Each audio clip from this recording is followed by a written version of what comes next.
How to target website visitors through LinkedIn ads. Now, in order to target your website visitors through LinkedIn ads, you should have the LinkedIn Insight tag installed. How you can install LinkedIn Insight tag, we have already discussed that in another video of yours. So you can install it through Google Tag Manager, you can install it yourself or send the code to developers. So we'll not be going through that. So once the LinkedIn Insight tag is installed, go into the plan section and under the audiences, in the audiences, click on create audience and click on matched audience. From here, click on the website, click on next. So you can name the audience and you can select the window here 14, 28, 30, 60, 90, 180 days. The important thing to remember is that you'll be able to target the website visitors only after you have set up this audiences. So it will be only be prospective, not retrospective. So even if you don't want to run the ads, I would highly recommend to set up the LinkedIn Insight tag and set up this audience so that your audience starts building up. So you can select from any of the actions. You can select from button or you can select from pages. So if I click on pages, you can select any of the pages or you can manually enter it. So let's say if you want to target whole of your website, you can start contains with this and you can type in the URL of the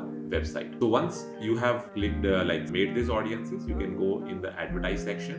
In the advertise section, you can go to any of your campaigns. Let's click on this campaign and then just click on one of the ad sets here. So let's click any of the ad sets. Just scroll down under the audiences section. In the retargeting, there would be an option of here website and you can click on the website visitors. Once you have created that audience, this audience would show here and you can select that and can use that in your targeting. Thanks so much.